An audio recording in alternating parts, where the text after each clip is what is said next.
Hello friends, आप सभी लोगों का जीके की क्लास में स्वागत है। दोस्तों, आज हम लोग UP TET, C TET, all TET और सुपर टेट से रिलेटेड 20+ मोस्ट इम्पॉर्टेंट क्वेश्चन को लगाने वाले हैं।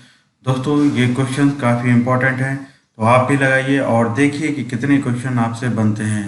और वीडियो देखने के लिए नीचे दिए हुए आज़ाद स्टडी चैनल के इस आइकन पर जब आप क्लिक करेंगे तो दोस्तों वहाँ से प्लेलिस्ट पे जाकर आप सभी वीडियो देख सकते हैं। दोस्तों, ये वीडियो कैसा लगा इसके बारे में कमेंट्स लिखकर जरूर बताएं। ठीक है दोस्तों, तो स्टार्ट करते हैं। क्वेश्चन नंबर फर्स्ट है, श्वेत क्रांति का संबंध किससे है? दुग्ध उत्पादन, गेहूं उत्पादन, मत्स्य उत्पादन या फिर तिलहन उत्पादन? दोस्तों, श्वेत क्रांति का संबंध दुग्ध उत्पादन से है। इसका ए नंबर ऑप्शन सही होगा। दोस्तों, सबसे ज्यादा दुग्ध का उत्पादन उत्तर प्रदेश राज्य में होता है, तो इस पॉइंट को भी याद रखिएगा। उत्तर प्रदेश राज्य दुग्ध उत्पादन में अग्रणी राज्य है। और दोस्तों, एक पॉइंट और याद रखिएगा कि श्वेत क्रांति के जनक वर्गीस कुरियन को माना जाता है, तो ये भी पॉइंट इंपॉर्टेंट है दोस्तों, तो इसको भी याद रखिएगा। क्वेश्चन नंबर 2 है, भारत में चावल की खेती उन क्षेत्रों में अधिक होती है जहां वार्षिक वर्षा होती है 50 सेंटीमीटर से अधिक, 60 सेंटीमीटर से अधिक, 100 सेंटीमीटर से अधिक या फिर 30 सेंटीमीटर से अधिक। दोस्तों, भारत में चावल की खेती उन क्षेत्रों में अधिक होती है जहां पर वार्षिक वर्षा 100 सेंटीमीटर से अधिक होती है। इसका सी नंबर ऑप्शन सही होगा। दोस्तों, चावल का सर्वाधिक उत्पादन करने वाला राज्य पश्चिम बंगाल है, तो ये भी पॉइंट याद रखिएगा कि सर्वाधिक चावल का उत्पादन कहाँ होता है, तो पश्चिम बंगाल में। ठीक है दोस्तों, एक पॉइंट और याद रखिएगा कि भारत में अन्य फसलों की अपेक्षा चावल का उत्पादन सर्वाधिक किया जाता है। क्वेश्चन नंबर 3 है, रबी की फसल कब काटी जाती है? अक्टूबर नवंबर में, मार्च अप्रैल में, जून जुलाई या फिर इनमें से कोई नहीं? दोस्तों, रबी की फसल अक्टूबर और नवंबर में बोई जाती है और मार्च और अप्रैल में काट ली जाती है।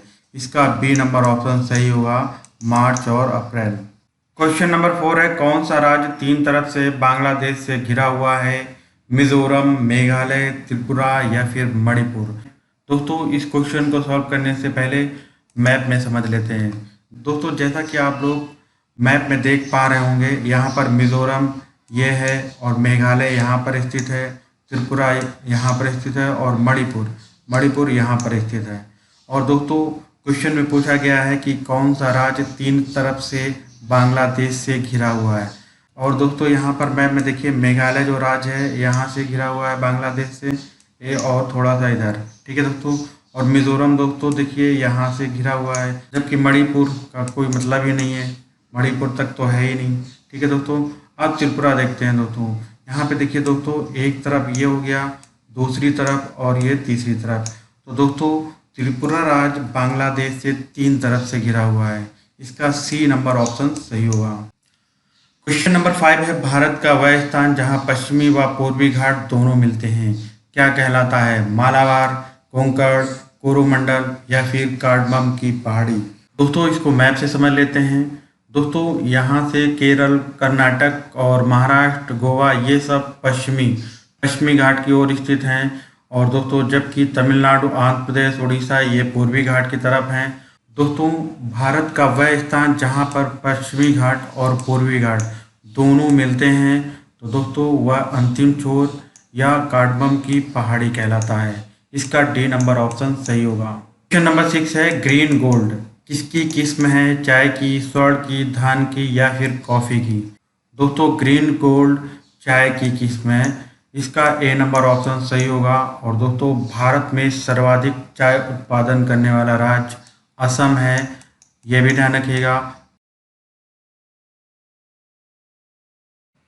क्वेश्चन नंबर 7 है, भारतीय गन्ना अनुसंधान संस्थान कहाँ स्थित है? कानपुर में, लखनऊ में, वाराणसी या फिर श्रीनगर? दोस्तों, भारतीय गन्ना अनुसंधान संस्थान लखनऊ में स्थित है। इसका बी नंबर ऑप्शन सही होगा। और दोस्तों, साथ ही साथ ये भी ध्यान रखिएगा कि गन्ना के उत्पादन में प्रथम स्थान रखने वाला राज्य उत्तर प्रदेश है, जिसे चीनी का कटोरा भी कहा जाता है। ठीक है दोस्तों। क्वेश्चन नंबर 8 है, मुर्मू गोवा पत्तन स्थित है? तमिलनाडु, गोवा, उड़ीसा या फिर केरल? दोस्तों मुर्मू गोवा पत्तन गोवा राज्य में स्थित है, इसका बी नंबर ऑप्शन सही होगा। तो साथ ही साथ ये भी ध्यान रखिएगा कि मुर्मू गोवा पत्तन किस नदी के मुहाने पर स्थित है, तो गोवा राज्य के जुआरी नदी के मुहाने पर स्थित है। ये भी पॉइंट याद रखिएगा दोस्तों। क्वेश्चन नंबर 9 है, सिलिकॉन वैली किसे कहा जाता है? सूरत, कानपुर, बेंगलुरु या फिर इनमें से कोई नहीं।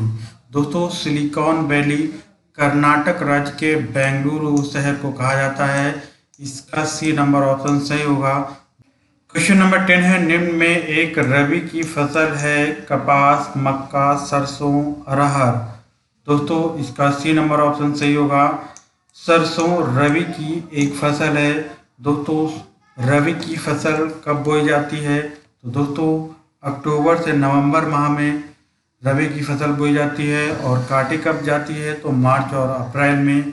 और दोस्तों इसके अंतर्गत आने वाली और भी फसलें हैं जैसे कि गेहूँ, जौ, चना, मटर, आलू और सरसों, ये सभी दोस्तों रबी की फसलें हैं। क्वेश्चन नंबर 11 है, पास्कल इकाई है आर्द्रता की, दाब की, तापमान की या फिर इनमें से कोई नहीं। दोस्तों पास्कल दाब की इकाई है, इसका बी नंबर ऑप्शन सही होगा। क्वेश्चन नंबर 12 है, विश्व पृथ्वी दिवस कब मनाया जाता है? 22 मार्च को, 22 अप्रैल को, 22 मई को या फिर इनमें से कोई नहीं। दोस्तों 22 मार्च को विश्व जल दिवस मनाया जाता है। दोस्तों 22 मार्च को विश्व जल दिवस मनाया जाता है, जबकि विश्व पृथ्वी दिवस 22 अप्रैल को मनाया जाता है। और दोस्तों 22 मई को अंतर्राष्ट्रीय जैव विविधता दिवस मनाया जाता है। क्वेश्चन नंबर 13 है, लंबाई की न्यूनतम इकाई है, इनमें से बताना है कि लंबाई की सबसे न्यूनतम इकाई कौन सी है? माइक्रोन, फर्मीमीटर, एंगस्ट्रॉम या फिर नैनोमीटर। दोस्तों लंबाई की न्यूनतम इकाई इनमें से फर्मीमीटर होगी और एक फर्मीमीटर बराबर दोस्तों 10 की पावर -15 मीटर होता है। ठीक है दोस्तों, 10 की पावर -15 मीटर होता है, जबकि एक एंगस्ट्रॉन बराबर 10 की पावर -10 मीटर होता है। और दोस्तों एक नैनोमीटर बराबर 10 की पावर -9 मीटर होता है। और दोस्तों एक माइक्रोन बराबर 10 की पावर -6 मीटर होता है। जैसा कि आप लोग देख पा रहे हैं कि इन सभी में लंबाई की सबसे न्यूनतम इकाई 10 की पावर -15 है, जो कि फर्मीमीटर है। क्वेश्चन नंबर 14 है, पायरोमीटर किसके मापन में प्रयोग किया जाता है? वायुमंडलीय दाब, आर्द्रता, घनत्व या फिर उच्च ताप। दोस्तों पायरोमीटर को ही पूर्ण विकिरण तापमापी कहते हैं और दोस्तों इसका प्रयोग उच्च ताप के मापन में किया जाता है, इसका डी नंबर ऑप्शन सही होगा। क्वेश्चन नंबर 15 है, निम्न में वास्तविक रूप से मछली है? समुद्री घोड़ा, हैगफिश, जेलीफिश, स्टारफिश। दोस्तों वास्तविक रूप से समुद्री घोड़ा एक मछली है, इसका ए नंबर ऑप्शन सही होगा। इसे दोस्तों अश्वमीन भी कहा जाता है, ये भी ध्यान रखिएगा कि इसे अश्वमीन कहा जाता है। और दोस्तों इसको हिप्पोकैम्पस भी कहा जाता है, तो इसको भी ध्यान रखिएगा। ठीक है दोस्तों, हिप्पोकैम्पस इसे कहा जाता है। और दोस्तों ये एक बॉनी फिश होती है, जैसे कि आप लोग फिगर में देख पा रहे हैं। ठीक है दोस्तों, समुद्री घोड़ा एक वास्तविक रूप से मछली है, जिसे अश्वमीन, हिप्पोकैम्पस या बॉनी फिश के नाम से भी जाना जाता है। क्वेश्चन नंबर 16 है, सबसे बड़ा स्तनपायी जीव कौन सा है? व्हेल मछली, अफ्रीकी हाथी, ध्रुवी भालू, दरियाई घोड़ा। दोस्तों पृथ्वी पर व्हेल मछली सबसे बड़ा स्तनपायी जीव है, इसका ए नंबर ऑप्शन सही होगा। क्वेश्चन नंबर 17 है, पौधे जो नमक युक्त मिट्टी में उगते हैं, जीरोफाइट, हाइड्रोफाइट, हेलोफाइट या फिर क्रायोफाइट। दोस्तों वे पौधे जो नमक युक्त मिट्टी में उगते हैं हेलोफाइट कहलाते हैं, इसका सी नंबर ऑप्शन सही होगा। जबकि दोस्तों मरुस्थलीय क्षेत्र में उगने वाली वनस्पति या पौधों को जीरोफाइट कहते हैं। दोस्तों जल की सतह के ऊपर उगने वाले पौधे या वनस्पतियों को हाइड्रोफाइट कहते हैं और ठंड या शीत प्रदेशों में उगने वाले पौधों को क्रायोफाइट कहते हैं।